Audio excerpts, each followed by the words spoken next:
Alhamdulillahirabbil alamin. Wassalatu wassalamu ala asrofil anbiya'i wal mursalin wa ala alihi washabihi ajmain, amma ba'du.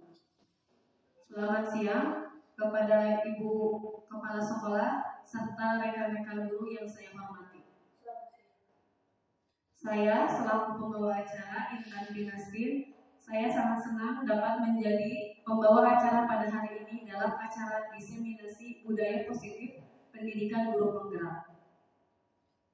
Acara ini merupakan kesempatan berharga untuk kita semua berbagai dan mempelajari bagaimana penerapan budaya positif dapat meningkatkan kualitas pendidikan serta mendukung pengembangan kompetensi guru.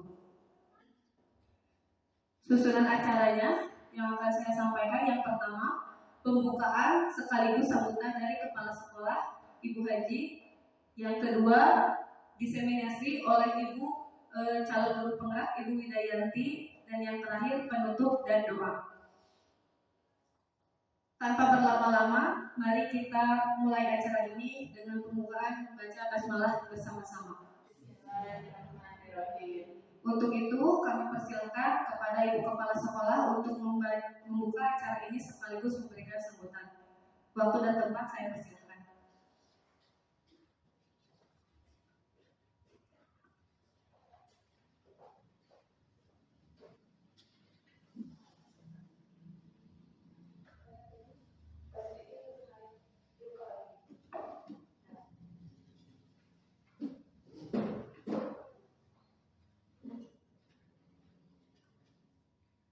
Bismillahirrahmanirrahim.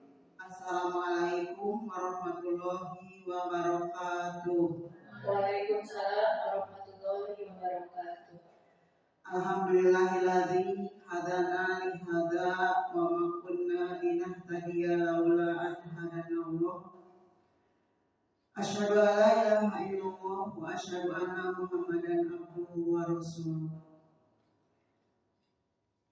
Allahumma sholli ala sayyidina Muhammad wa ala ali sayyidina Muhammad. Alhamdulillah wa syukurillah, pada kesempatan ini kita dapat berkumpul dalam acara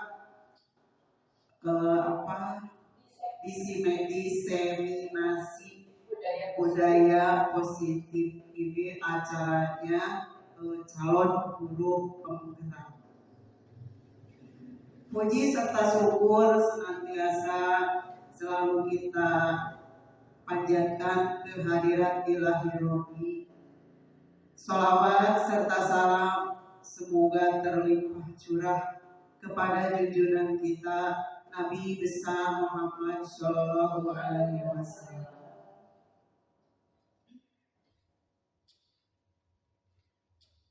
Terima kasih kepada pembawa acara. Terima kasih juga kepada calon guru penggerak Ibu Widayanti SPD.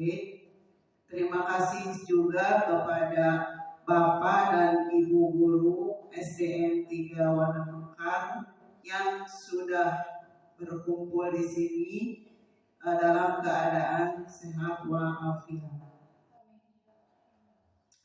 Alhamdulillah atas izin Allah bahwa kita pada saat ini dapat berkumpul dalam rangka pembelajaran calon guru penggerak angkatan ke-11 yang dilaksanakan oleh rekan kita Ibu Widayanti SPD. Sedang melaksanakan proses pembelajaran guru penggerak, tentunya dengan harapan dapat lulus menjadi guru penggerak dengan hasil yang lebih baik, dengan hasil yang sangat baik. Program guru penggerak ini adalah program pemerintah dari Kemendikbudristek, Kementerian Pendidikan dan Kebudayaan, Riset dan Teknologi, dengan adanya program guru penggerak ini dapat diikuti oleh guru dan juga oleh kepala sekolah agar lebih baik dalam kepemimpinannya, terutama dalam pembelajaran yang berpusat pada siswa atau pada peserta didik. Selain itu, bagi guru penggeraknya itu sendiri dapat menambah wawasan, ilmu pengetahuan, pengalaman, dan dapat meningkatkan kompetensi pembelajaran siswa. Dikatakan guru penggerak itu adalah guru yang sudah lulus dari calon guru penggerak, yaitu sudah mengikuti seleksi dan prosesnya seperti apa, itu baru nanti dikatakan kalau sudah lulus dikatakan sebagai guru penggerak.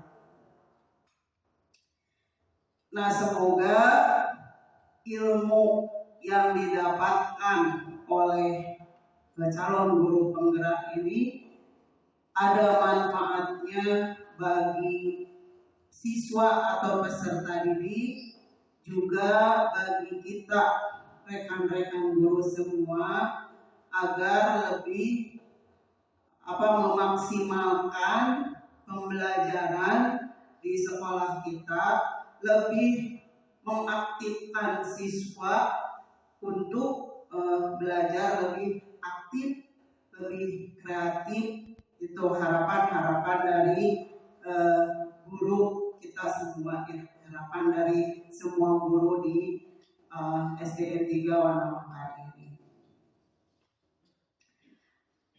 Akhir kata saya ucapkan selamat berjuang kepada Ibu Widayati SPD. Semoga pelatihan guru penggerak ini menghasilkan guru atau tenaga pendidik yang betul-betul diharapkan oleh kita semua, oleh bangsa dan negara pada umumnya.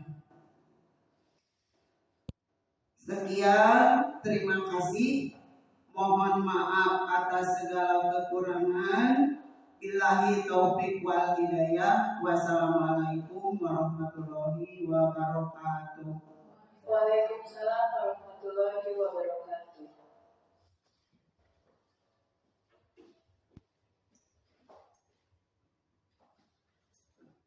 Terima kasih kepada Ibu Haji atas sambutannya yang sangat informatif dan bermanfaat untuk kita semua. Sekarang, mari kita lanjutkan ke sesi yang sangat dinantikan, yaitu sesi presentasi materi. Pada sesi ini, kita akan mendengarkan pemaparan dari calon guru penggerak, yaitu Ibu Widayati, mengenai penerapan budaya positif dalam pendidikan.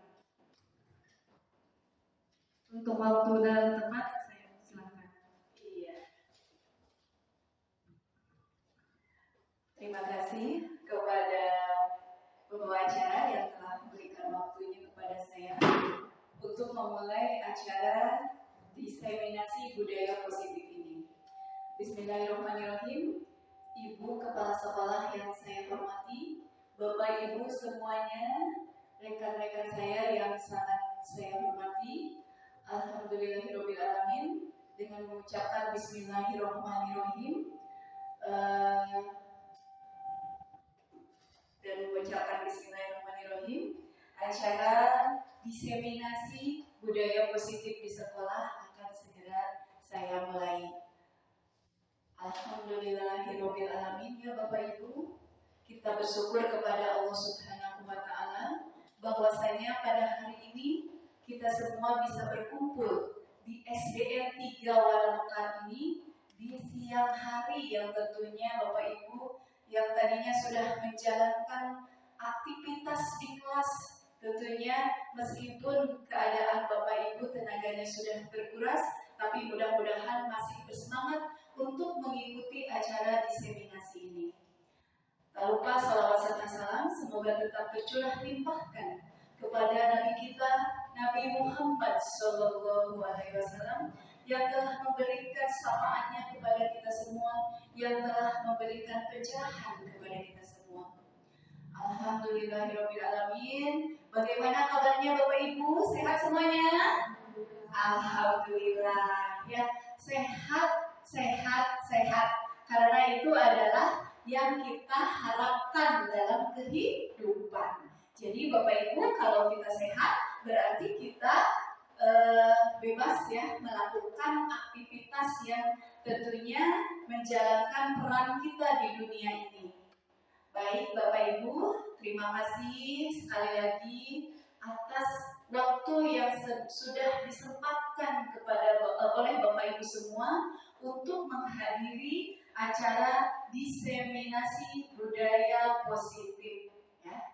Ini merupakan materi yang ada di pendidikan calon guru penggerak angkatan 11 ya Bapak Ibu semuanya. Dan ini harus didiseminasikan. Perlu Bapak Ibu ketahui bahwa diseminasi itu merupakan penyebaran. Jadi menyebarluaskan apa yang saya pelajari di program pendidikan guru penggerak supaya perimbasannya nanti praktek di lapangan itu bukan hanya dilakukan oleh saya sendiri yang sudah mengikuti pendidikan calon guru penggerak ini, tapi Bapak Ibu semuanya juga kalau saya membagikan praktik baiknya mudah-mudahan bisa dilaksanakan di kelas Bapak Ibu semuanya.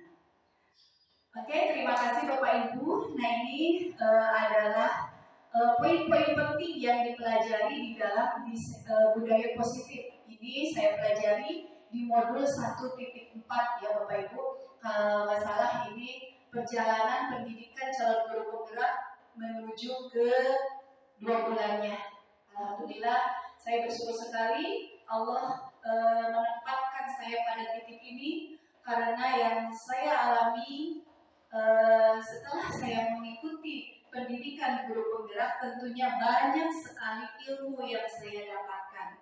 Dan mudah-mudahan dengan mendiseminasikannya seperti ini, Bapak Ibu juga terkena imbasnya seperti itu. Tentunya yang positifnya. Ya Bapak Ibu, mohon maaf atas segala kekurangannya karena di sini saya masih belajar, masih mengikuti pendidikan. Oke Bapak Ibu, di sini di dalam modul 1.4 tentang budaya positif ya. Yang pertama yang dipelajari oleh saya adalah perubahan paradigma, yang kedua arti disiplin, dan 3 motivasi perilaku manusia, yang ketiga adalah keyakinan kelas, hukuman, dan penghargaan, yang kelima posisi kontrol, dan yang terakhir adalah tentang segitiga restitusi. Ya, Bapak Ibu. Nah, Bapak Ibu semuanya, ini profil saya ya. Saya mengajar di sini tentunya di SDN 3 Warna Mekar. Saya ditugaskan di kelas 6 oleh Ibu Kepala Sekolah. Alhamdulillah, mudah-mudahan dengan mengikuti pendidikan guru penggerak ini, saya bisa menjadi guru yang lebih bisa berpihak terhadap murid. Ini susunan acaranya ya Bapak Ibu. Nah, untuk kompetensi lulusan mungkin cukup di itu saja ya Bapak Ibu. Nah, ini sudah masuk ke dalam materi inti ya Bapak Ibu. Di sini ada pertanyaan pemantik yang erat sekali kaitannya dengan tugas kita sebagai siswa ya, sebagai guru tentunya dalam menghadapi siswa. Oke, di sini apakah Anda atau Bapak Ibu semua setuju dengan pernyataan ini? Yang pertama, hukuman dapat mendisiplinkan anak. Ini kaitannya dengan hukuman ya Bapak Ibu. Yang kedua, pemberian hukuman dengan hal positif seperti membaca atau membersihkan halaman sekolah dapat mendisiplinkan anak. Nah, yang ketiga, memberi penghargaan dapat meningkatkan motivasi belajar anak. Nah, Ini Bapak Ibu kaitannya dengan hukuman dan penghargaan di dalam menjalankan ya tugas kita sebagai guru tentunya. Di mana ini kaitannya dengan siswa yang pada suatu saat ketika di kelas kita mendapatkan masalah-masalah yang dihadapi siswa. Silahkan Bapak Ibu, ada yang mau berkomentar? Kira-kira kita fokus dulu untuk pernyataan yang pertama. Nah, apakah Bapak Ibu setuju bahwa hukuman itu dapat mendisiplinkan anak? Silahkan. Oke, silakan Mbak Eni. Assalamualaikum warahmatullahi wabarakatuh. Waalaikumsalam warahmatullahi wabarakatuh. Mungkin Bu, menurut saya untuk hukuman di sini tidak sepenuhnya benar. Iya. Jadi mungkin lebih baik untuk hukuman dapat kita pelajari seperti kita lebih mendekatkan diri kepada anak dan pendekatan yang lebih mendukung yang efektif untuk anak. Mungkin seperti itu. Oke. Assalamualaikum warahmatullahi wabarakatuh. Waalaikumsalam warahmatullahi wabarakatuh. Terima kasih Ibu Elis yang telah memberikan pendapatnya mengenai pernyataan yang pertama ya. Ini kaitannya dengan hukuman ya, Bapak Ibu. Kenapa kita memberikan hukuman? Tentunya ada siswa yang membuat masalah ya. Tentunya Bapak Ibu ketika kita mengajar di kelas tidak pain-pain saja gitu. Tidak selalu hal positif yang kita hadapi, tapi di dalamnya itu campur aduk, ya. Nah, kewajiban kita lah mengelola sebagai guru. Oke, ada lagi mungkin di antara Bapak Ibu yang mau berpendapat, boleh pernyataan yang ke-1, boleh pernyataan yang kedua, dan juga boleh pernyataan yang ketiga. Silakan. Oke, silakan Ibu Rizka. Oke, assalamualaikum warahmatullahi wabarakatuh. Waalaikumsalam warahmatullahi wabarakatuh. Mungkin terkait dengan pertanyaan nomor 1 tentang hukuman, hukuman dapat mendisiplinkan anak. Saya setuju, tetapi hukuman apa dulu? Kalau misalnya hukuman bersifat positif, itu akan meningkatkan kedisiplinan siswa. Iya. Tetapi jika hukumannya itu sering, kemudian keras, gitu ya, lebih sering, itu akan menurunkan rasa percaya diri siswa. Iya. Terima kasih. Terima kasih Bu Rizka atas pendapatnya. Oke, Bapak Ibu, ada yang mau berpendapat? Oke, ya Bapak Ibu, saya rasa cukup untuk pernyataan pemantik ini. Nah, Bapak Ibu semuanya, kadang apa yang kita lakukan ketika hukuman diberikan kepada anak itu tidak sesuai dengan apa? Dengan kesalahan yang anak perbuat, ya, Bapak Ibu. Mungkin Bapak Ibu sebagai guru, kita semua meskipun sudah mengajar, tapi tetap belajar, di mana kita menemukan temuan-temuan. Nah, siapa yang mendewasakan kita? Justru siswa itu sendiri, ya Bapak Ibu, betul tidak? Oke, karena ketika kita menemukan masalah pada anak, kita berpikir keras bagaimana mencari solusi atas permasalahan yang anak-anak hadapi. Tentunya Bapak Ibu, saya perjelas bahwa betul pendapat Bapak Ibu tadi bahwa hukuman itu ada yang setuju bahwa hukuman itu bisa mendisiplinkan anak, dan ada juga yang menyatakan bahwa itu tidak selamanya benar. Ya, tidak selamanya benar itu seperti apa? Ketika Bapak Ibu memberikan hukuman kepada siswa, tetapi hukuman tersebut tidak ada kaitannya dengan kesalahan yang dilakukan oleh anak. Misalnya seperti ini, ada siswa yang kesiangan datang ke kelas. Nah, itu kan kalau kita misalnya memberikan hukuman, kenapa kamu kesiangan? Nah, anak mungkin ada berbagai macam alasan ya, tetapi kita kadang-kadang sebagai guru tidak menerima alasan yang diberikan oleh siswa kita tersebut, ya Bapak Ibu. kadang kita terlanjur emosi dan merasa bahwa kitalah yang berkuasa di kelas. Kita kadang-kadang memberikan hukuman, silakan lari 50 dinding misalnya seperti itu. Nah, coba Bapak Ibu maknai atau amati gitu. Apakah menurut Bapak Ibu hukuman yang diberikan oleh kita itu ada korelasinya tidak dengan kesalahan yang dilakukan oleh siswa? Ada tidak? Ada. Apa dulu? Contohnya siswa itu lagi belajar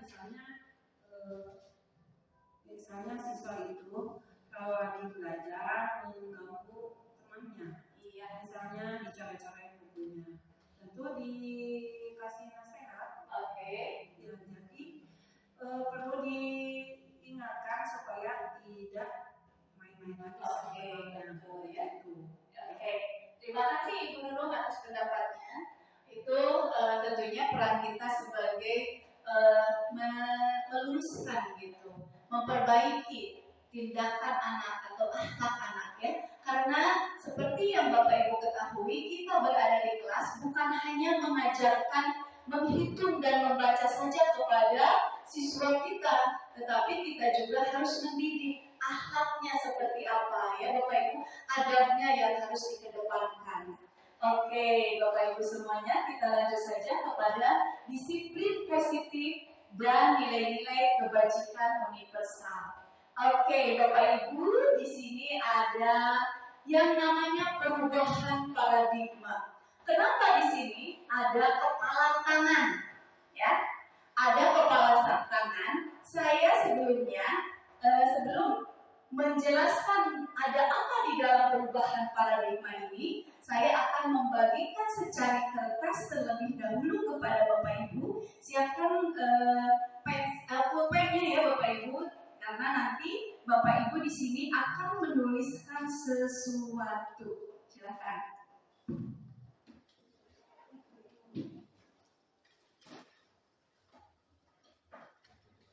Ini ada di pulpen.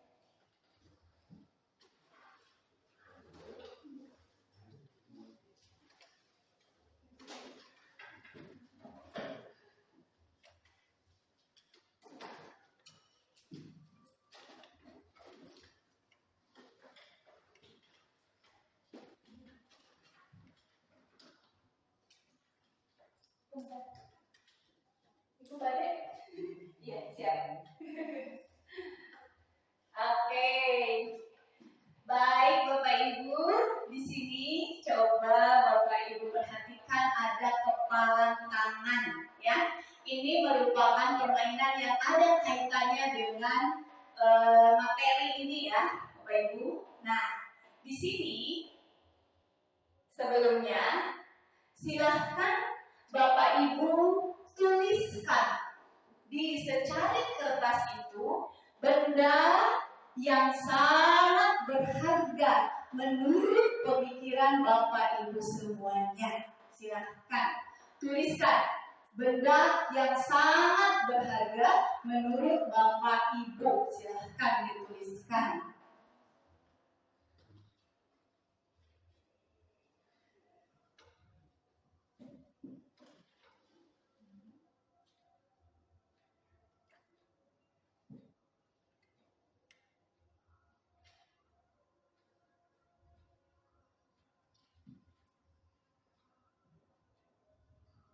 Oke. Nah, ini kalau Bapak Ibu duduknya berpasangan ya, ini bisa saling berkomunikasi. Tapi lintas bangku juga nanti ya boleh dilakukan karena Bapak Ibu duduknya satu bangku satu orang. Oke. Apakah Bapak Ibu sudah menuliskan sesuatu yang sangat berharga menurut Bapak Ibu di secari kertas itu? Oke, sekarang coba di sini Bapak Ibu perhatikan ya, bahwa ada A dan B. Anda dan teman Anda ya. Nanti berpasangan, silakan. Nah, sobekkan nanti sudah ya. Letakkan di satu tangan Anda sobekan kertas tersebut, genggam secara erat. Nah, genggam, kepala silahkan. Itu merupakan benda yang sangat berharga. Jadi harus ada usaha di dalam menggenggamnya ya Bapak Ibu. Jangan sampai lepas. Nanti kalau lepas jadi milik orang lain dong. Oke Bapak Ibu semuanya, genggamlah secari kertas itu dengan sekuat tenaga, ya.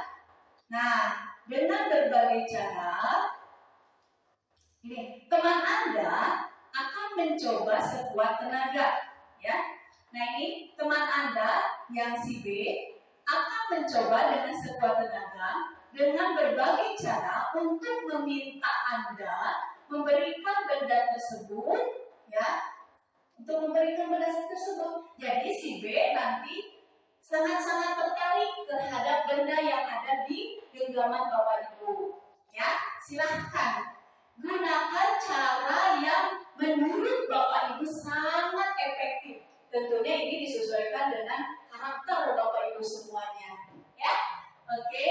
Nah, cara untuk meminta apa isi dari genggaman tangan teman dari Bapak Ibu semuanya di sini bisa dengan cara membujuk, ya.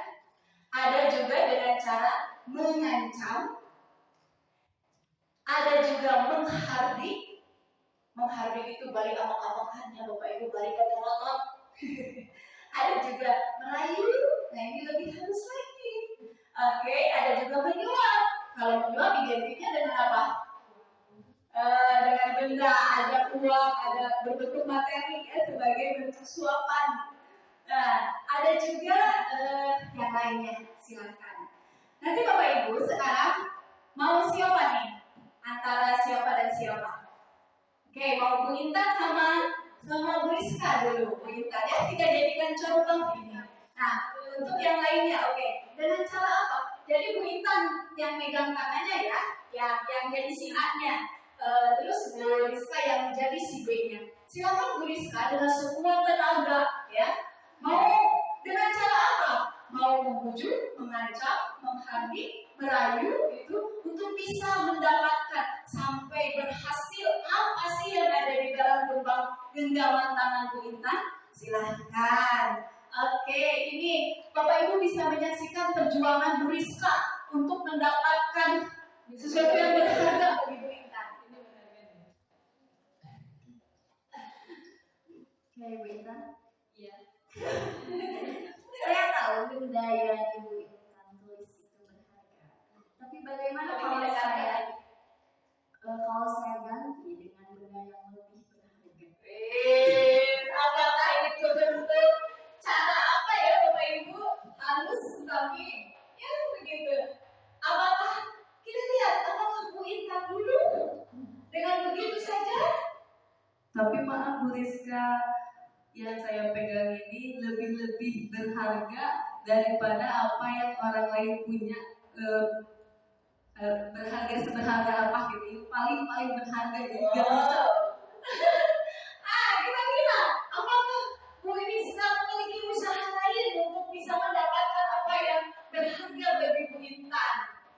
Oke, kalau Bu Intan bisa ngasih benda itu, saya akan memberikan hadiah yang lebih besar daripada benda yang Bu Intan pegang.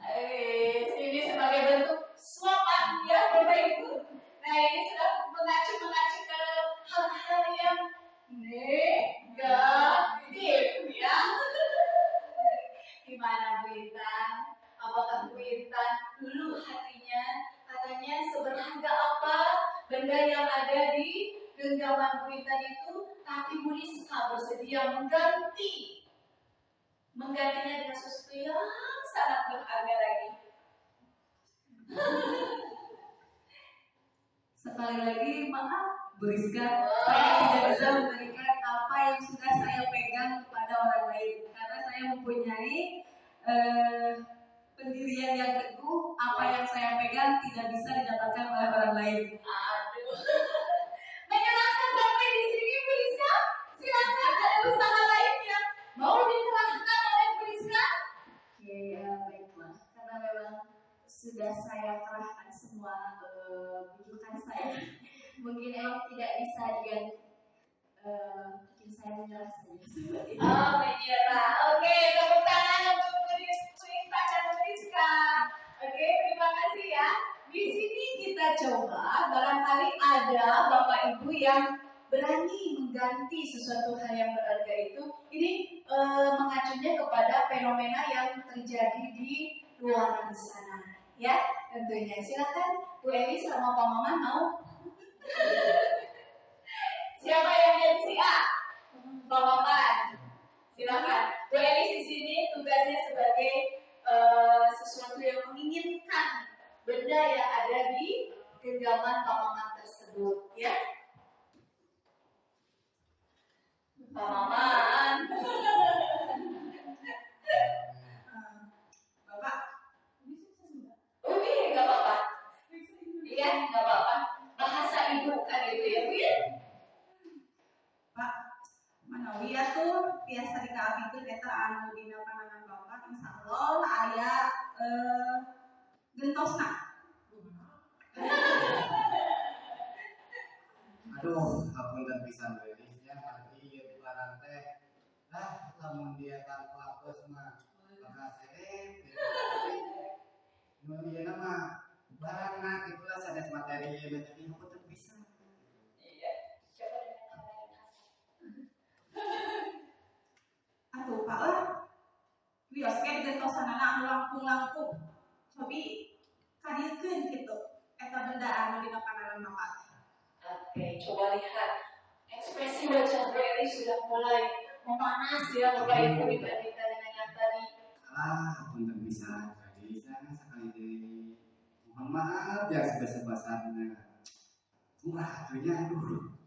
Apunten pisan lah itu mah moal tiasa. Moal wae Pak. Wah, Moal digentosan kulo langkung oge. Ya panjenengan eta mantos penderian Bapak anu teu tiasa diganggu gugat. Panggitan abi nyerah wae moal tiasa nyandak moal tiasa ngagentosan anu barang anu tos di cepak ku Bapak. apunten pisan.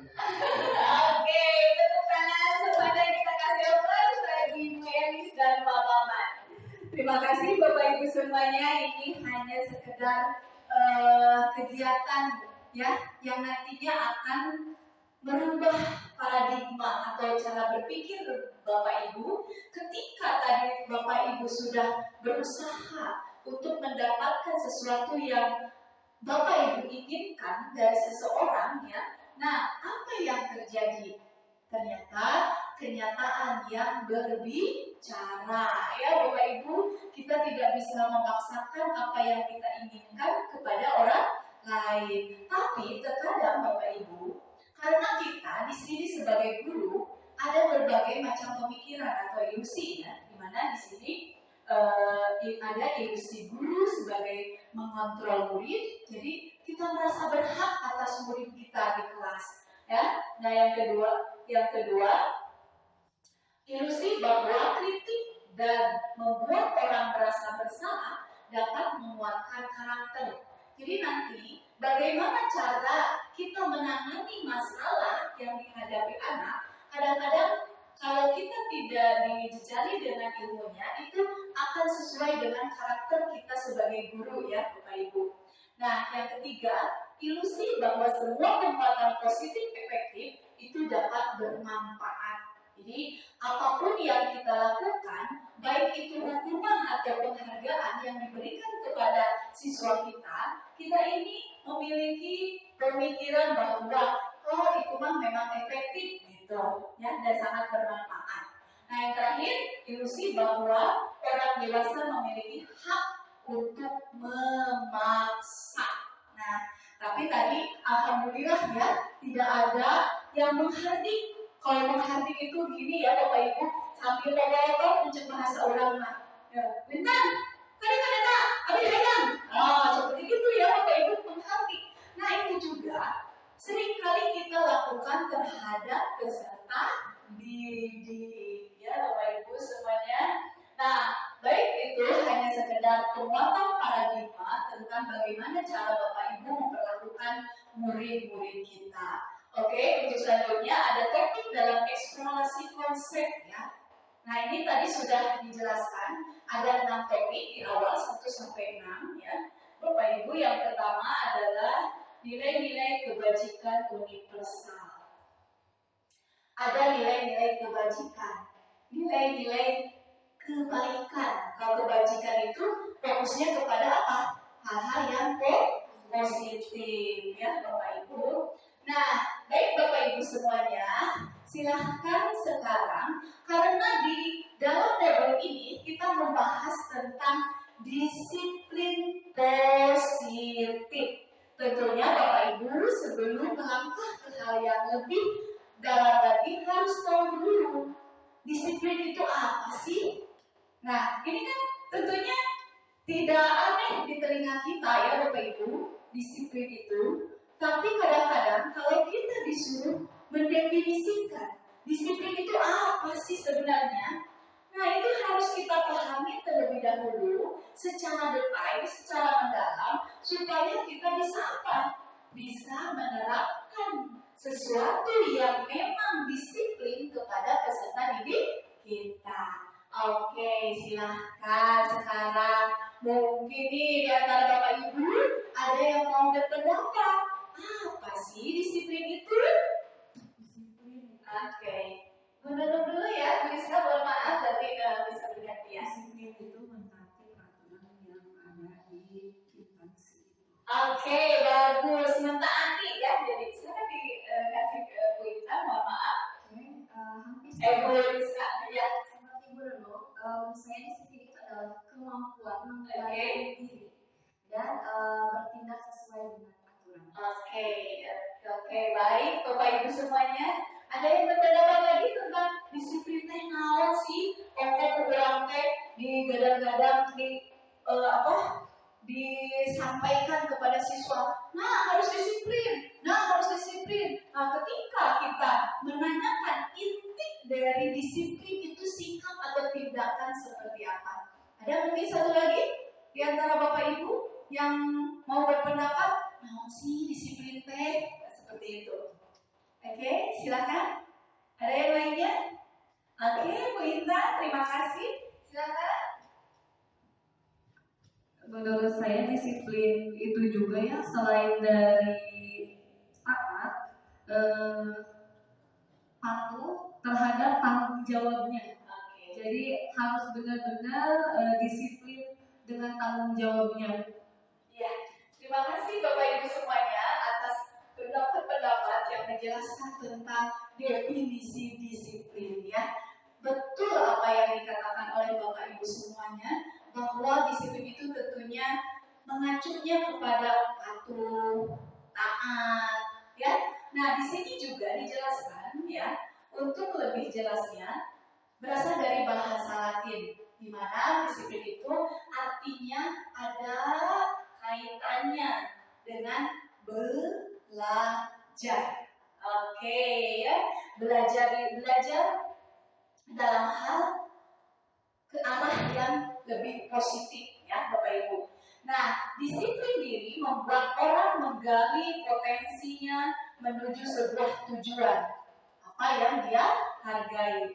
Nah, namun dalam budaya kita, makna kata disiplin itu berubah menjadi sesuatu yang dilakukan oleh seseorang pada orang lain untuk mendapatkan kepatuhan. Nah ini ya, tadi perlu digarisbawahi pendapat Bapak Ibu bahwa disiplin itu identik dengan patuh. Jadi menjalankan aturan yang sudah ditetapkan ya Bapak Ibu. Dengan berlaku disiplin tentunya kita mengharapkan bahwa kita akan hidup nyaman, aman, tentram, intinya kondusif ya Bapak Ibu. Nah, ini nilai-nilai kebajikan universal ya. Nilai-nilai kebajikan universal ini tentunya ada kaitannya dengan profil pelajar Pancasila ya. Ada ini poin-poin penting yang mengacu ke dalam profil pelajar Pancasila. Ada beriman dan bertakwa kepada Tuhan Yang Maha Esa, ya, berakhlak mulia. Terus apa lagi Bapak Ibu?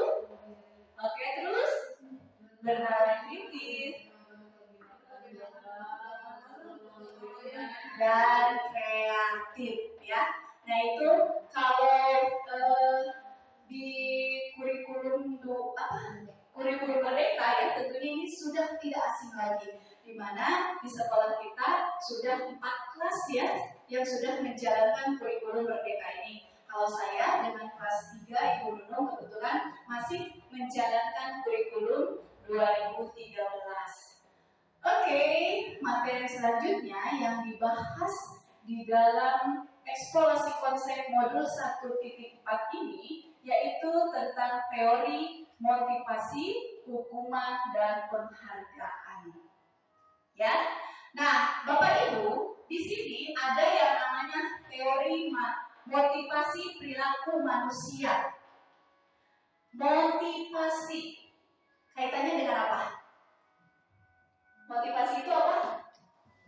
Dorongan. Apa lagi? Semangat. Apa sih yang menyemangati kita?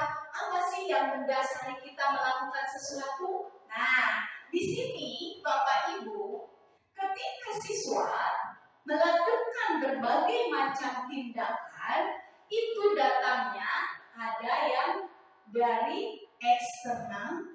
Eksternal itu berarti dari luar. Dorongan dari luar ya, Bapak Ibu, betul nggak? Oke. Yang kedua, ada yang datangnya memang benar-benar dari hal yang sangat internal. Kita lihat di sini yang eksternal dan internal itu yang seperti apa ya? Nah, Bapak Ibu di sini, ketika anak melakukan sesuatu, ada yang bertujuan untuk menghindari ketidaknyamanan atau hukuman. Betul tidak? Kaitannya dengan disiplin, dari patuh. Cek siswa teh, saya mau patuh aja supaya apa? Supaya saya aman. Nah, tentunya kalau tujuan siswa melakukan tindakan tersebut itu niatnya berasal dari luar karena takut oleh gurunya, mungkin ya. Ini akan ada pertanyaan di dalam hatinya. Apa yang akan terjadi apabila saya tidak melakukannya? Nah, ini adalah yang menjadi dasar anak tersebut melakukan sesuatu tindakan. Ini tentunya berasal dari motivasi eksternal. Nah, yang kedua, untuk mendapatkan imbalan dari orang lain atau institusi. Nanti akan timbul di awal ketika peserta didik melakukan sesuatu akan ada sesuatu yang mendasarinya. Apa yang akan saya lakukan? Apa yang akan saya dapatkan apabila saya melakukannya? Ada hitung-hitungan di sini, ya, Bapak Ibu, ada hitung-hitungan. Lamun tengah lakukan bakal kieu, lamun ngalakukeun bakal kitu. Nah, itu istilahnya kalau bahasa Sunda ya, Bapak Ibu. Nah, tapi banyak anak yang melakukan suatu kebaikan karena sebuah imbalan. Nah, itu ya. Nanti kita akan membahas apakah imbalan itu baik untuk perkembangan diri siswa atau tidak ya. Nah, yang ketiga, untuk menghargai diri sendiri. Nah, ini yang ketiga sangat spesial sekali ya Bapak Ibu. Ada dorongan. Saya akan menjadi orang yang seperti apa bila saya melakukannya. Ini adalah dorongan dari internal. Dorongan dari siapa? Dari diri sendiri. Jadi ada kesadaran dari dalam diri sendiri. Nah, begitupun dengan pendidikan di guru penggerak ini ya Bapak Ibu, di mana alurnya itu adalah merdeka. Merdeka itu bukan merdeka seperti halnya kita merdeka. Ini kan suasana 17 Agustus ya, bukan Bapak Ibu, tapi yang merdeka di dalam program pendidikan guru penggerak ini, yang pertama sekali adalah huruf M, yang artinya mulai dari diri. Nah, itu betul sekali Bapak Ibu. Jadi di dalam program pendidikan guru penggerak ini saya diajarkan ketika saya ingin menjadikan seseorang itu seperti apa, maka saya harus memulainya terlebih dahulu. Nah, itu ketika kita memiliki niatan yang baik di dalam diri kita sendiri, maka ketika kita menghadapi berbagai macam tantangan ya Bapak Ibu, itu tidak akan dijadikan sebuah beban. Betul tidak? Oke, ya Bapak Ibu, ini adalah tentang teori motivasi perilaku manusia. Di sini ada pernyataan merdeka yang dinyatakan oleh Ki Hajar Dewantara ya Bapak Ibu. Ini Bapak Pendidikan Nasional ya. Menurut Ki Hajar Dewantara, merdeka itu artinya tidak hanya terlepas dari perintah. Coba Bapak Ibu pahami bawahnya, akan tetapi cakap buat memerintah diri sendiri. Itu ya Bapak Ibu. Jadi ketika kita ingin menginginkan orang lain seperti apa, buat diri, pantaskan diri kita dulu ya Bapak Ibu. Oke, kelihatannya nih Bapak Ibu sepertinya mulai melempem nih semangatnya ya. Kita ice breaking dulu ah. Oke, yuk berdiri yuk, semuanya yuk. Oke, Ibu kalau musik kok bisa duduk aja. Oke. Mau diketik. Oke. Karena ini kebetulan ya Bapak Ibu ada penawaran dari Ibu Intan, katanya ingin memberikan ice breaking nih. Ini kaitannya dengan kurikulum merdeka. Silakan Ibu Intan.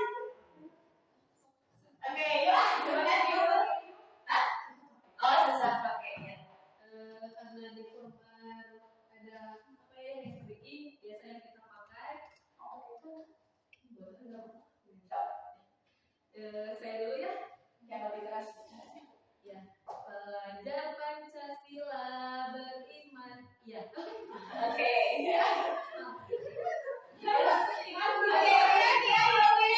Semangat nih. Setidaknya kan kita bergerak nih. Bisa sana siap. Pancasila beriman dan bertakwa pada Tuhan yang Esa dan berakhlak mulia, berkebinekaan global, mandiri, kreatif. Oke, tepuk tangan semuanya. Oke, ayo Buyati, ayo dong Buyati. Gimana? Sudah yang bilang nih nadanya nih. Sayangnya, nah pakai ini ya Buyati, pakai ini dong. Oke, siap. Yang lainnya mengikuti ya Bapak Ibu ya. Oke. Pelajar Pancasila beriman dan bertakwa pada Tuhan yang Esa dan berakhlak mulia, berkebinekaan global, bergoyang mandiri, kreatif dan bermanfaat ini. Oke, tepuk tangan untuk kita semua. Iya, bagaimana nih Bapak Ibu? Sedikit tergerakkan ya. Mulai semangat lagi. Oke, semangat ya Bapak Ibu semuanya. Iya. Nah, Bapak Ibu, untuk selanjutnya di sini ada restitusi. Nah, ini ketika saya sedikit bercerita ya Bapak Ibu, ketika saya mempelajari modul 1.4 ini, menemukan istilah restitusi. Ini sedikit asing Bapak Ibu buat saya pribadi pada saat itu. Bagaimana dengan Bapak Ibu? Apakah Bapak Ibu merasa asing dengan kata restitusi atau memang sudah mengenal lebih dalam tentang restitusi ini? Bagaimana? Belum ya. Ternyata sama pengalaman Bapak Ibu dengan saya. Bapak Ibu di sini saya bertanya-tanya, apa sih restitusi teh? Naon, aya naon gitu. Nah, Bapak Ibu di sini dikatakan bahwa restitusi merupakan proses menciptakan kondisi murid ya untuk memperbaiki kesalahan mereka sehingga mereka bisa kembali pada kelompok mereka dengan karakter yang lebih kuat ya.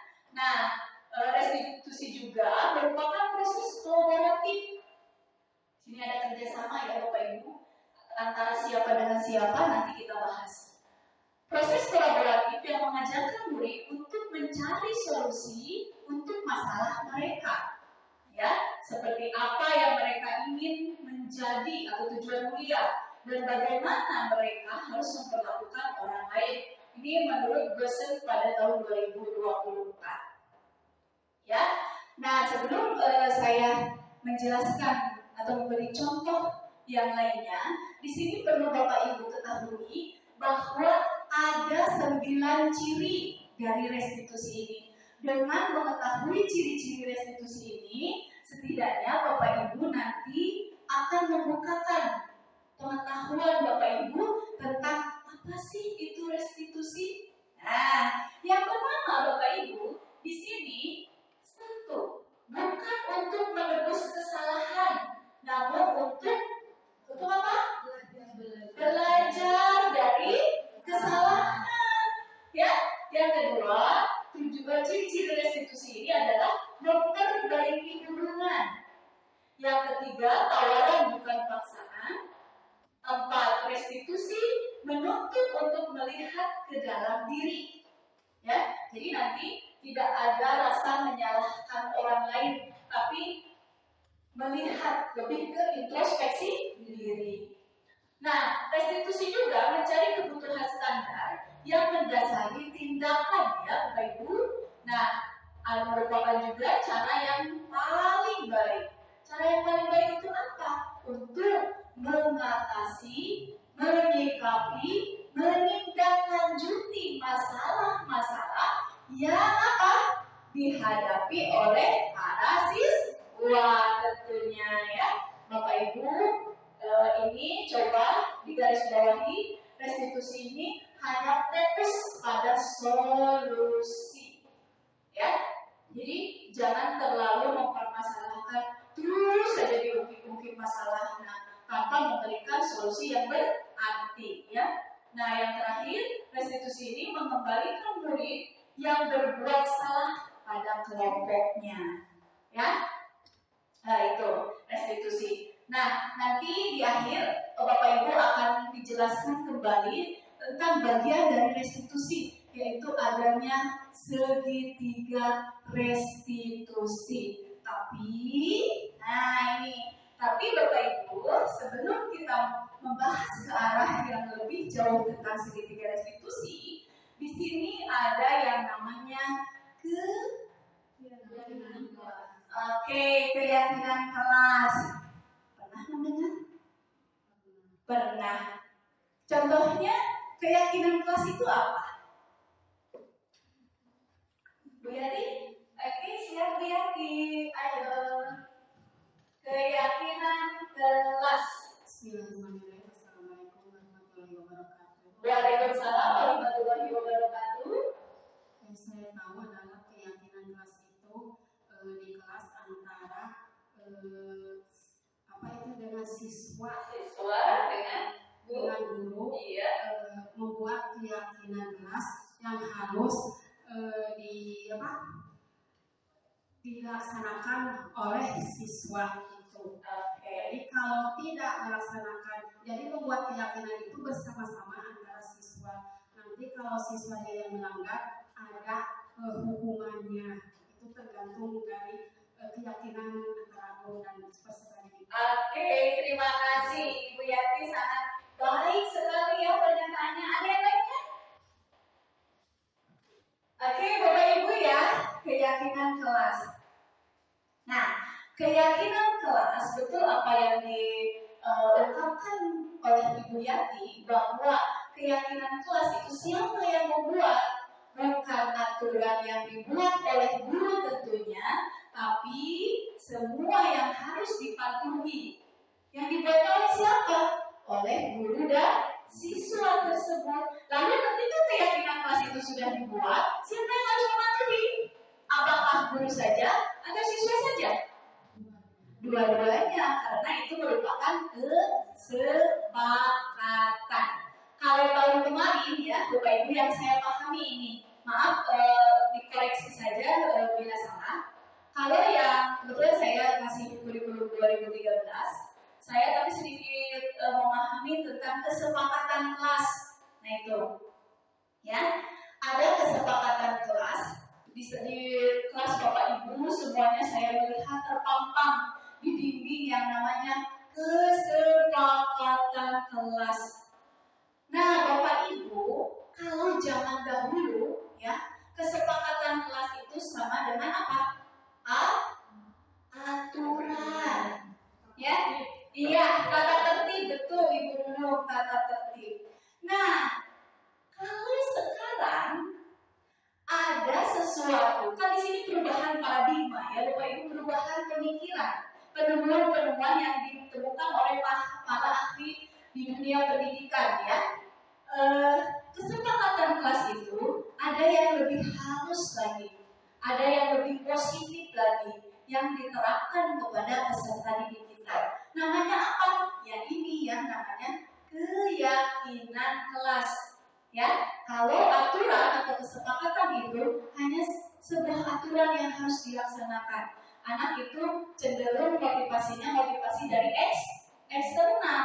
Kalau keyakinan itu motivasinya dari siapa?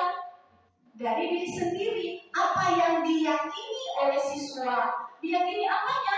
Kebenarannya. Nah itu ya Bapak Ibu. Jadi mengapa tidak peraturan saja? Mengapa harus keyakinan?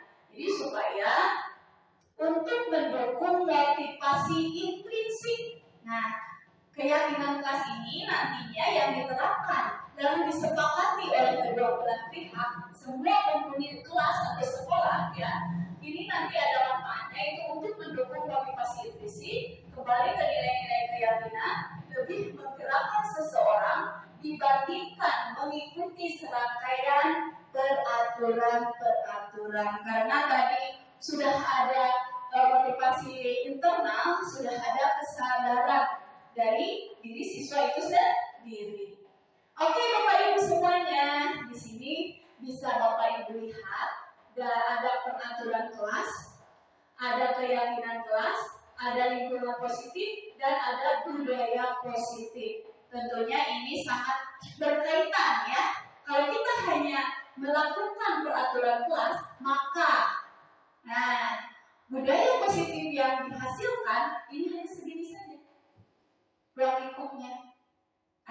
Ketika kita meyakini adanya keyakinan kelas itu lebih tinggi daripada peraturan. Ada yang jauh lebih baik lagi ketika keyakinan kelas itu dilaksanakan sebaik mungkin oleh semua pihak yang terkait yang menyepakati keyakinan kelas itu, nanti akan tercipta apa? Lingkungan yang positif. Lingkungan yang positif, jika kita selalu berpikiran positif, bertindak secara positif, melihat sesuatu secara positif, maka akan terbentuk budaya positif. Ya, tentunya itu sesuatu yang sangat kita harapkan ya, Bapak Ibu. Di sini ada salah satu contoh ya, antara peraturan dengan keyakinan. Di sini coba Bapak Ibu lihat. Yang pertama, kaitannya dengan peraturan. Selalu kembalikan buku ke tempatnya. Itu peraturan. Tapi peraturan ini jika dikaitkan atau dirubah menjadi bentuknya sebagai sebuah keyakinan, maka sikap ini masuknya ke dalam apa? Tanggung jawab. Ya, tentunya ini termasuk ke dalam nilai-nilai kebajikan ya, nilai positif. Tanggung jawab ini meliputi hal-hal yang jauh lebih luas lagi dibandingkan dengan hanya selalu kembalikan buku ke tempatnya. Silakan Bapak Ibu bisa ketahui di sini. Contoh yang kedua misalnya dilarang mengganggu orang lain. Berarti ini kaitannya dengan menghormati orang lain ya. Ini hanya sekedar contoh yang nantinya bisa disempurnakan atau diterapkan di kelas Bapak Ibu masing-masing. Jadi di sini Bapak Ibu perlu Bapak Ibu ketahui, bukan lagi peraturan kelas, bukan lagi kesepakatan kelas, tapi yang berlaku perubahan paradigmanya adalah keyakinan kelas, ya, Bapak Ibu. Nah, di sini ada tindakan guru ya, antara tindakan dengan hukuman. Di sini coba Bapak Ibu ketahui ada sebuah tindakan guru. Misalnya guru mencap, ini menghukum ya, atau ini apakah ini sebagai konsekuensi atau hukuman ketika guru memberikan tindakan seperti ini. Mencatat 100 kali di dalam buku kalimat, saya tidak akan terlambat lagi karena terlambat ke sekolah. Ini 100 kali. Berarti kesalahannya apa? Kesalahan siswa apa? Terlambat ke sekolah. Ketika guru memberikan sebuah tindak lanjut atau sikap dari kesalahan yang dilakukan oleh siswa, melakukan tindakan ini, apakah ini sesuai dengan apa yang dilakukan kesalahan sinkron dengan perbaikan diri siswa? Sinkron tidak. Jadi kan terlambat ke sekolah, tapi bagaimana menulis satu buku misalnya tes kalian, ya ini jangan dulu ya Bapak Ibu, jangan dulu. Memang zaman ABG bahkan pernah seperti ini. Bapak Ibu pernah mengalami? Pernah ya. Nah ini zaman dulu. Nah ternyata tindakan seperti ini dirasakan oleh siswa itu adalah sebuah hukuman ya. Coba ini menggantikan kertas tugas teman yang telah dicoret-coret. Apakah itu sebagai konsekuensi atau hukuman? Konsekuensi ya Bapak Ibu, karena memang sudah melakukan kesalahan. Misalnya kan mengganti kertas, berarti sesuai tidak dengan kesalahannya? Sesuai tidak? Sesuai. Ketika anak merobek kertas temannya, maka tindakan yang dilakukan adalah silakan ganti ya kertas yang sudah dirobeknya. Ini hanya sekedar contoh saja ya Bapak Ibu. Nanti ketika diberikan hanya satu saja contoh, Bapak Ibu akan lebih bisa meluaskan dengan sendirinya ya. Ketika kita praktek di kelas kita masing-masing. Di sini ada perbedaan hukuman dan konsekuensi. Nah, hukuman sesuatu yang menyakitkan yang harus terjadi. Nah, kalau konsekuensi sesuatu yang harus terjadi.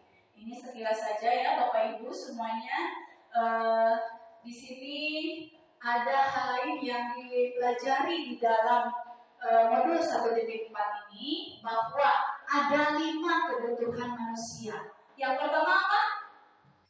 Bertahan hidup. Yang kedua, penguasaan, kebebasan, kesenangan, kasih sayang, dan rasa diterima. Nah ini tentunya yang mendasari manusia ya dalam melakukan sebuah tindakan. Apakah ingin bertahan hidup? Apakah ingin mendapatkan penguasaan? Apakah ingin menerima kasih sayang? Dan ini ya, betul tidak Bapak Ibu? Ini apakah ini benar-benar dibutuhkan oleh kita? Dibutuhkan, karena sebagai manusia kita berhak untuk menentukan kebahagiaannya masing-masing. Oke, mudah-mudahan kita bahagia ya. Nah ini satu saja ya Bapak Ibu semuanya. Di sini ada sebuah kasus. Yang pertama ya, kita sorot yang pertama. Ibu guru bilang, aku tidak boleh bersenandung sewaktu mengerjakan tugas. Ya, katanya kelas harus tenang, tidak ada suara. Padahal kan aku senang sekali menyanyi. Ini sebuah sesuatu yang terjadi di kelas kita dengan berbagai karakter peserta didik. Tentunya ada yang mengalami seperti ini. Nah, dari kasus ini, kira-kira kebutuhan apa yang diperlukan oleh siswa tersebut sehingga siswa ini melemparkan pendapatnya atau perasaannya seperti ini? Silakan.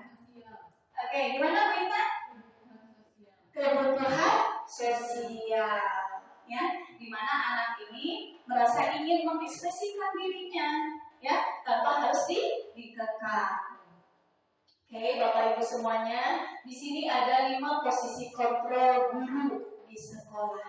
Ada pembuka, pembuat rasa bersalah, ada teman, pemantau, dan manajer.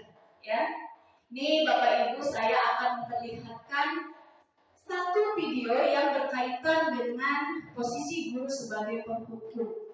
Sebentar ya Bapak Ibu, karena ini sebagai slide yang berbeda, slide sebagai PPT, jadi tidak bisa menampilkan video.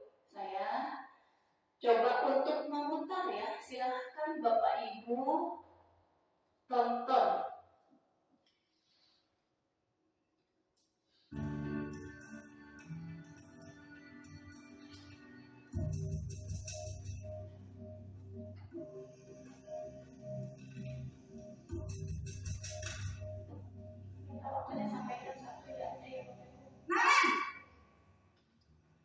Sini kamu. Selamat pagi, Bu. Selalu terlambat. Kamu deh, pasti terlambat. Maaf, Bu. Saya Apa? Apa coba? Alasan kamu apa lagi? Kapan sih kamu tidak terlambat? Malas sekali ya kamu jadi anak. saya Dasar pemalas. Gak kapok-kapok sih kamu. Sudah berapa kali terlambat? Sana, kamu keliling lapangan basket 2 kali. kenapa saya harus keliling lapangan basket, Bu? Kenapa? Kamu melawan ibu. Berani-beraninya jawab.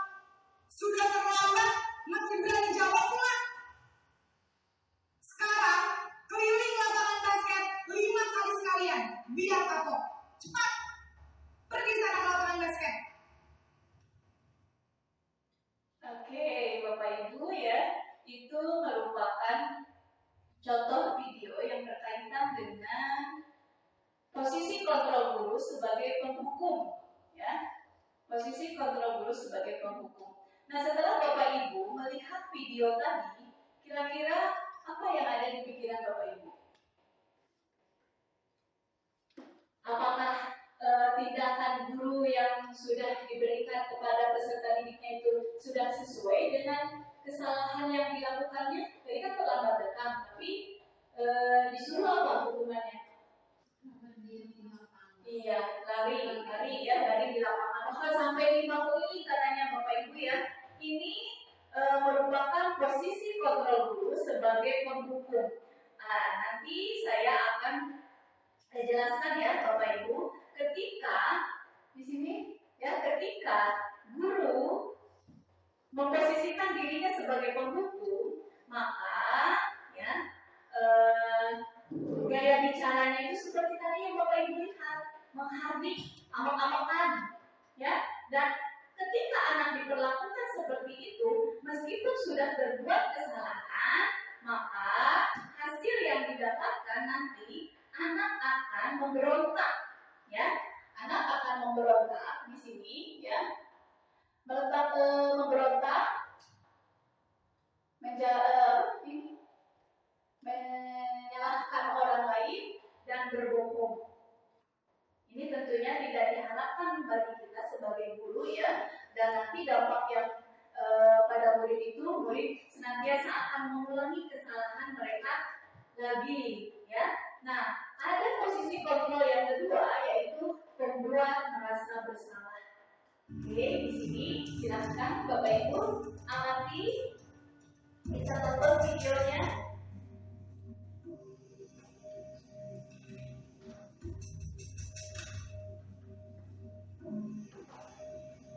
Naren,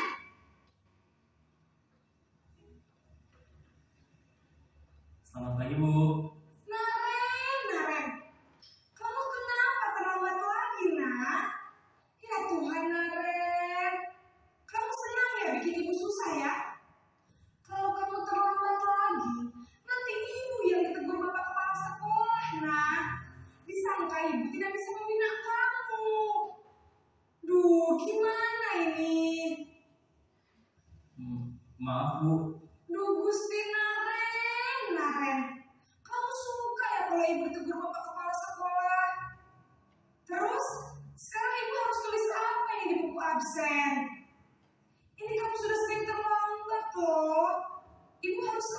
coba? Maaf Bu, maaf sekali.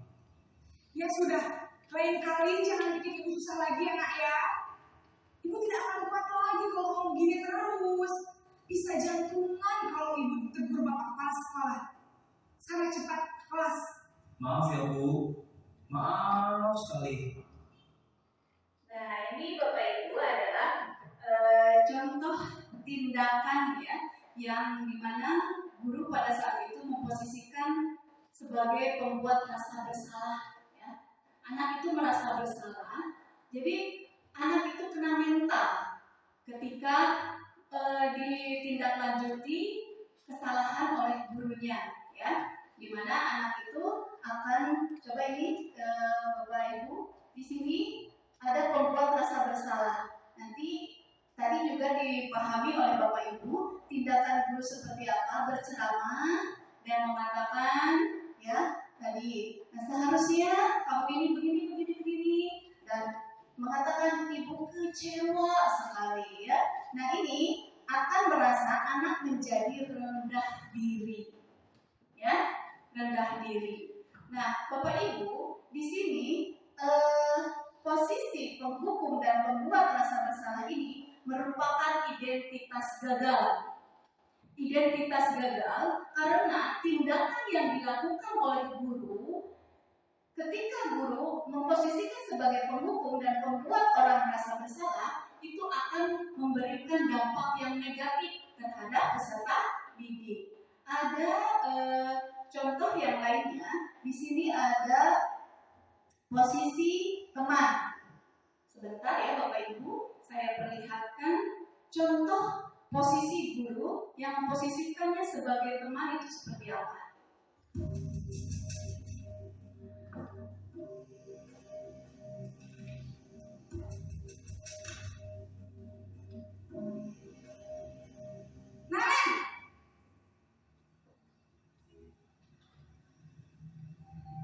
Selamat pagi Bu. Wah, sudah jam berapa ini nak? Terlambat lagi ya sayang. Iya Bu, habis ibu saya lupa bangunkan saya Bu. Kamu malah menyalahkan ibu kamu. Kamu bukannya anak yang larinya paling kencang. Kok terlambat sih? Iya Bu, saya memang terlambat bangun tadi. Jadi biarpun saya lari kencang, tetap gak kekejar Bu. Ya sudah sana. Nanti lain kali larinya lebih kencang lagi ya. Biar gak terlambat lagi. Bikin seneng ibu demi ibu. Bisa kan? Bisa Bu. Ya sudah sana masuk kelas. Ibu beresin urusan absen kamu. Kamu ini ada-ada saja. Oke, Bapak Ibu ya, ini berbeda dengan kasus yang tadi. Meskipun anak yang sama, tapi perlakuan yang diberikan oleh gurunya itu berbeda. Ini guru memposisikan sebagai teman ya, Bapak Ibu, di mana guru membuat alasan-alasan untuk muridnya. Jadi guru yang mengatasi masalah. Jadi guru itu merasa akrab dengan siswanya, itu juga sering ya sekali kita lakukan dengan peserta didik kita. Dan nantinya ada dampak ketika kita memposisikan sebagai teman. Nah ini akan lemah, tidak mandiri, dan merasa ketergantungan kepada orang lain. Nah perlu Bapak Ibu ketahui ketika kita memposisikan sebagai teman, nah suatu saat ketika kita sebagai guru tidak memenuhi apa yang siswa kita inginkan, maka dia akan membenci kita. Dan dia juga akan berbuat baik hanya kepada guru yang memposisikan dirinya sebagai teman dia. Dan dia tidak akan melakukan itu kepada guru yang lainnya, ya Bapak Ibu. Nah di sini Bapak Ibu ada posisi kontrol guru yang keempat, yaitu posisi pemantau atau pengawas ya Bapak Ibu. Coba Bapak Ibu pahami supaya tuntas ya Bapak Ibu. Mohon maaf.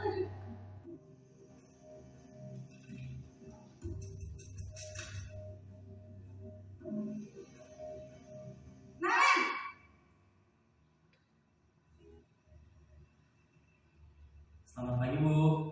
Naren, apa peraturan sekolah kita tentang jam berapa kita harus masuk sekolah nak?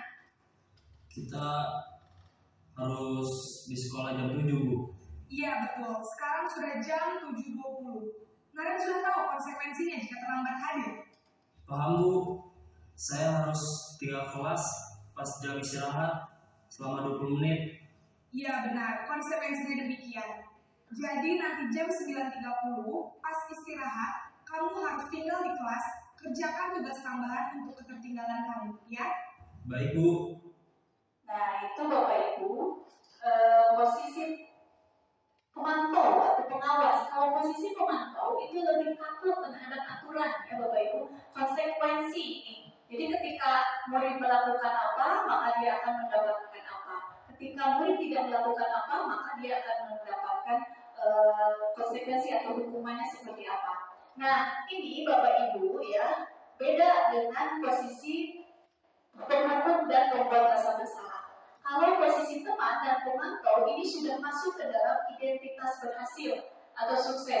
Ini sudah lebih baik dibandingkan dengan posisi penghukum atau membuat orang merasa bersalah. Nah, saya akan memperlihatkan satu video lagi kepada Bapak Ibu tentang 5 posisi kontrol guru.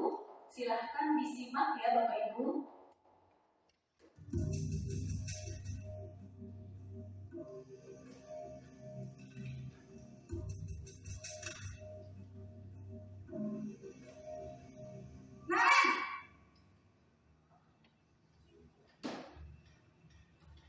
Selamat pagi, Bu. Selamat pagi Naren.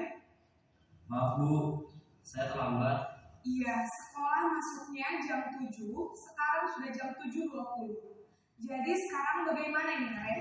Maaf, Bu. Saya lupa setel alarm saya semalam.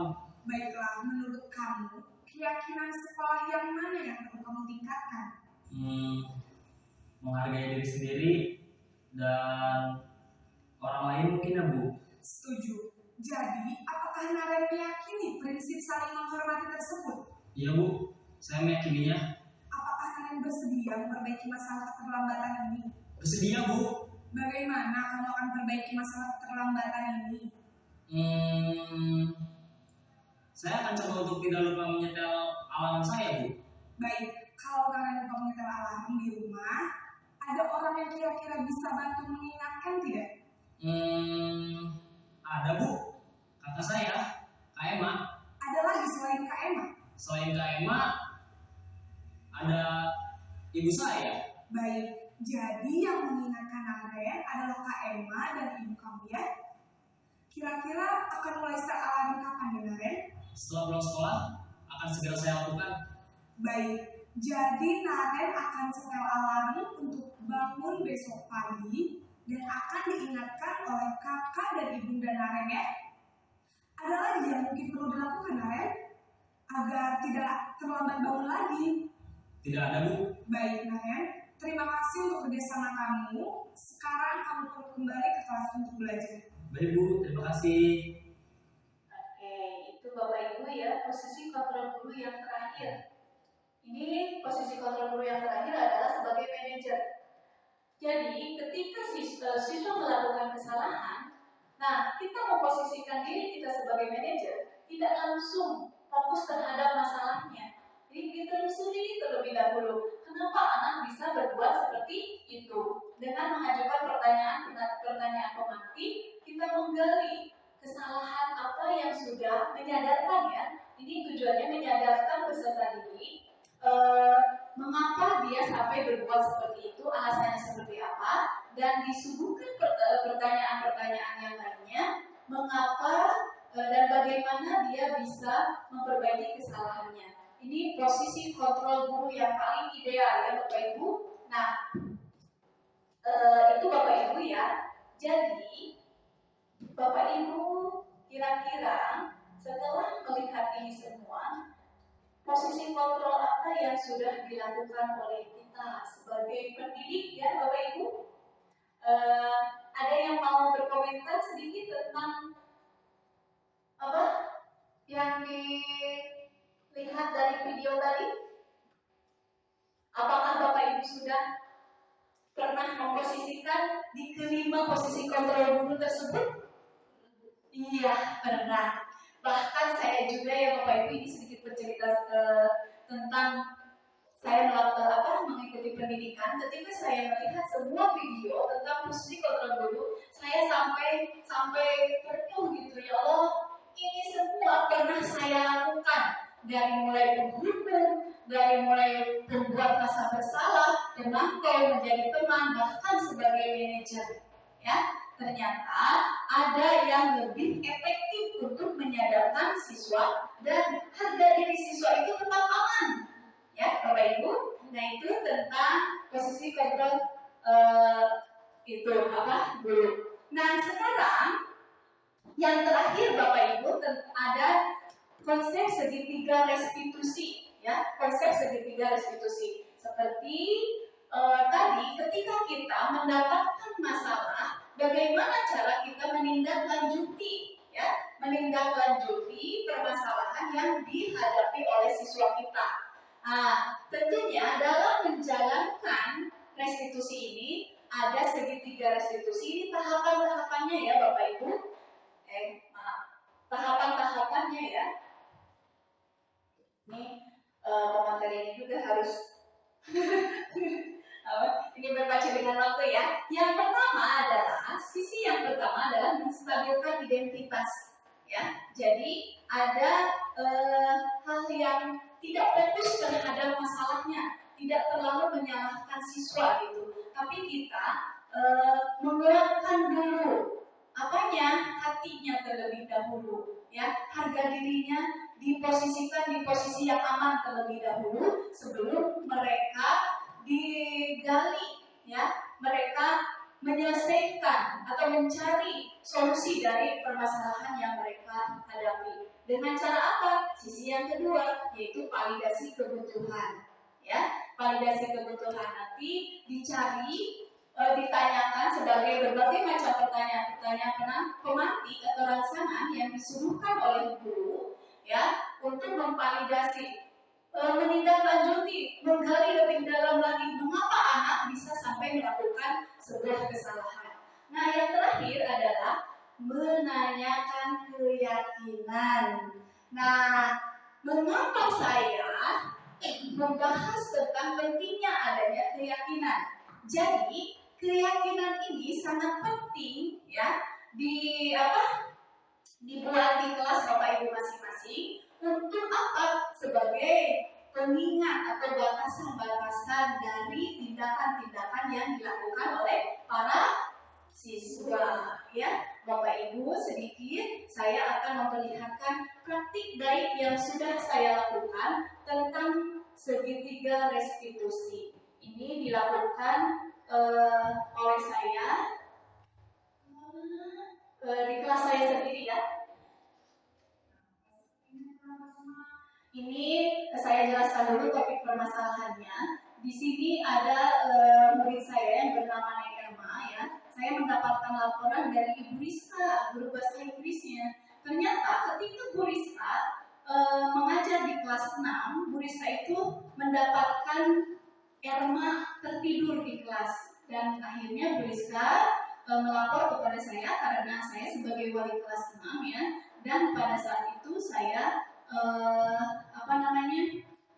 menyari waktu yang benar-benar tepat untuk memanggil Erma ini, ya. Silakan simak ini sebagai praktik baik saja ya Bapak Ibu yang saya akan bagikan.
sebagai contoh ya. Contoh di mana saya melakukan segitiga restitusi dan memposisikan diri saya sebagai manajer ya. Jadi ketika anak melakukan sebuah kesalahan, kita tidak langsung menghardiknya atau menjudge-nya ya, bahwa anak itu benar-benar melakukan kesalahan itu 100% kesalahan dia. Tapi di sini tadi saya sudah melakukan tahapan-tahapan ini, menstabilkan identitas, validasi kebutuhan, dan menanyakan keyakinan kelas sebagai bukti, sebagai praktik baik, bahwa saya sudah mencoba memposisikan saya sebagai kontrol manager ya Bapak Ibu. Jadi tidak bisa kita menyalahkan anak langsung tanpa tahu terlebih dahulu apa yang melatar belakangi mereka berbuat kesalahan. Nah, di sini juga dengan pertanyaan-pertanyaan yang disuguhkan dari kita, si anak itu dituntut untuk menyelesaikan permasalahannya sendiri, gitu ya Bapak Ibu. Nah, Bapak Ibu semuanya, alhamdulillahirabbil alamin ya. Acara demi acara sudah selesai, tapi sebelum penutup mungkin ada sesi tanya jawab atau sesi tanggapan. Saya kasih karena waktunya sudah sangat siang, tentunya Bapak Ibu sudah sangat capek sekali ya. Saya hanya beri kesempatan untuk satu penanya saja. Silakan Bapak Ibu semuanya. Siapa yang bertanya? Bu Rizka, oke siap. Terima kasih Bu Rizka. Ini Assalamualaikum warahmatullahi wabarakatuh. Iya, Waalaikumsalam warahmatullahi wabarakatuh. Ibu izin bertanya. Pertanyaannya adalah kapan waktu yang tepat untuk melakukan segitiga restitusi? Oke, ini kaitannya dengan segitiga restitusi ya, Ibu Rizka. Nah, ketika kita ditanya kapan sih waktunya, nah tentunya Bapak Ibu selama kita ada di kelas itu semuanya sudah menjadi tanggung jawab kita ya, dari mulai jam efektif ya Bapak Ibu, kecuali ketika anak-anak ada di rumahnya sendiri itu sudah di luar tanggung jawab kita. Nah, kapan waktunya? Setiap saat ya tentunya. Tapi kita cari kira-kira anak nih, kita lihat dulu posisi anak. Kira-kira dengan melihat kondisinya apakah anak sudah siap untuk diajak bicara oleh kita ya. Karena posisi kontrol yang diterapkan dalam segitiga restitusi ini perlu ada komunikasi yang efektif yang dilakukan antara guru dengan siswanya. Nah itu Bapak Ibu ya, mudah-mudahan apa yang saya paparkan di dalam diseminasi modul 1.4 tentang disiplin positif ya, ini dapat memberikan manfaat yang baik untuk saya khususnya dan umumnya bagi Bapak Ibu semuanya, dan apa yang Bapak Ibu dapatkan sebagai praktik baik yang sudah saya bagikan kepada Bapak Ibu, apa yang positifnya mudah-mudahan bisa diterapkan di kelas Bapak Ibu masing-masing. Mohon maaf atas segala kekurangan karena saya sedang baru belajar ya, tapi yang harus kita sepakati atau garis bawahi, kita ini sebagai guru sudah mengajar tapi tetap harus belajar. Oke Bapak Ibu, sampailah kita di penghujung acara. Sebelumnya saya mohon maaf kepada Bapak Ibu semuanya sudah menyempatkan waktunya untuk berada di sini untuk mengikuti diseminasi kegiatan modul 1.4 ini yang ada kaitannya dengan program pendidikan calon guru penggerak angkatan 11. Mohon maaf sekali lagi kepada Bapak Ibu semuanya, saya berdiri di sini bukan untuk menggurui Bapak Ibu, tapi hanya ingin membagikan praktik baik apa yang saya dapatkan di dalam program pendidikan calon guru penggerak ini. Oke, saya ucapkan terima kasih dan saya kembalikan kepada pembawa acara Ibu Intan. Terima kasih kepada Ibu Widayanti atas presentasinya dan apa yang sudah disampaikan semoga bermanfaat untuk kita semua. Amin ya Allah. Untuk menutup acara hari ini, mari kita berdoa terlebih dahulu yang akan dipimpin oleh Bapak Maman. Waktu dan tempat saya persilakan.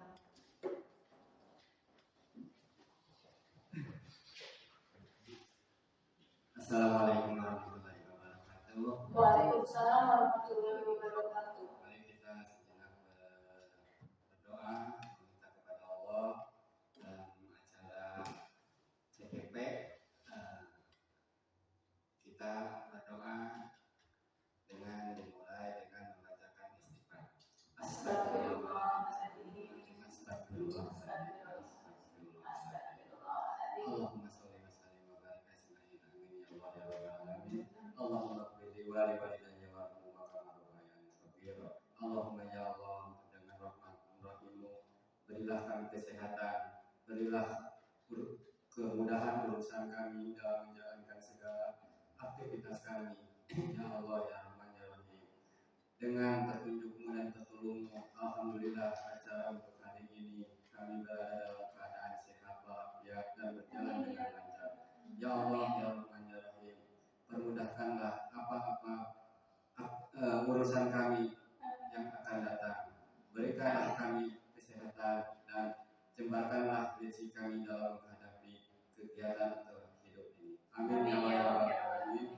Rabbi jibni wa batuni fama wa bana atina fid dunya hasanah wa fil akhirati hasanah wa qina adzabannar. Wassalamualaikum warahmatullahi wabarakatuh. Waalaikumsalam warahmatullahi wabarakatuh. Sekian acara diseminasi budaya positif pendidikan guru penggerak ini. Pada hari ini kami berharap informasi dan pengalaman yang dibagikan dapat bermanfaat dan memotivasi untuk kita semua dalam menerapkan budaya positif di lingkungan pendidikan. Sampai jumpa pada acara berikutnya. Terima kasih atas kehadiran dan partisipasi Ibu Bapak. Selamat siang dan tetap semangat. Wassalamualaikum warahmatullahi wabarakatuh. Waalaikumsalam warahmatullahi wabarakatuh. Mohon maaf sekali lagi ya Bapak Ibu, karena waktunya sudah diganggu oleh saya. Mudah-mudahan Bapak Ibu pulang ke rumahnya masing-masing dalam keadaan sehat walafiat. Mohon maaf sekali lagi dan terima kasih atas segalanya. Assalamualaikum warahmatullahi wabarakatuh.